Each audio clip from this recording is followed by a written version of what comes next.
ആരംഭിച്ച അട്ടപ്പാടി സമഗ്ര വികസന പദ്ധതിയിൽ 4 പഞ്ചായത്ത് സമിതികളിലായി 139 ഊര് സമിതികളിലായി 807 അയൽക്കൂട്ടങ്ങളിലായി 8139 പേരാണ് ഇന്ന് കുടുംബശ്രീയുടെ ജൈത്രയാത്രയുടെ ഭാഗമായി എത്തിയിരിക്കുന്നത്.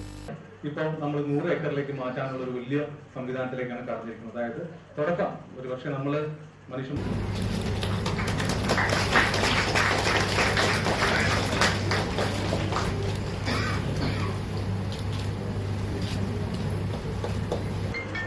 വന്നപ്പോ പറഞ്ഞിരുന്നത്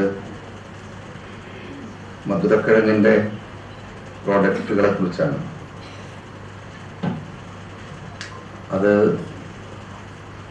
2 തരത്തിൽ മധുരം ഉണ്ടാവുന്നത് കേരളത്തിലെ അട്ടപ്പാടിയിലെ സഹോദരിമാരുടെ വിയർപ്പ് കൂടി അതിലേക്ക് ചേരുമ്പോഴാണ് അത് ഏറ്റവും നല്ല മധുരമുള്ളതായി നമുക്ക് തോന്നുന്നതും മാറുന്നതും എന്നതാണ് അതിൻ്റെ ഒരു പ്രത്യേകത. ഇതിന് വളരെ ശക്തമായിട്ട് നേതൃത്വം കൊടുത്ത നിരവധി ആളുകൾ, പ്രത്യേകിച്ച് ദിനേശ് നായസിന്റെ ഒക്കെ നേതൃത്വത്തിൽ കുടുംബശ്രീയുടെ ഒരു മുന്നേറ്റം ഈ സമീപകാലത്ത് ഉണ്ടായിട്ടുള്ള ലോകത്തിലെ തന്നെ ഏറ്റവും വലിയ സ്ത്രീ എംപവർമെന്റ് ശാക്തീകരണത്തിന്റെ മൂവ്മെന്റ് എവിടെയാണ് ഉണ്ടായതെന്ന് ചോദിച്ചാൽ ധൈര്യത്തോടെ അത് പറയാൻ കഴിയുന്ന ഒരു ഇടമായിട്ട് കേരളം മാറിയതിന് പിന്നിൽ പ്രവർത്തിച്ചിട്ടുള്ള എല്ലാവരുടെയും അഭിമാനത്തിന്റെ ഒരു ദിവസം കൂടിയാണ് ഇന്നത്തെ ഈ ദിവസം ഞാൻ വിചാരിക്കുകയാണ്.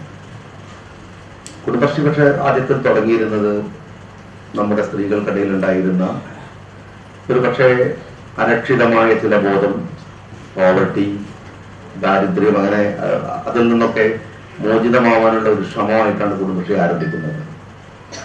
പക്ഷെ കുടുംബശ്രീ ഇപ്പോഴെത്തി നിൽക്കുന്നത് അന്താരാഷ്ട്ര വിപണിയിൽ നിങ്ങളുടെ മുമ്പിലുള്ള പ്രോഡക്റ്റുകളുടെ ക്വാളിറ്റി പോലും നോക്കിയാൽ അറിയാം.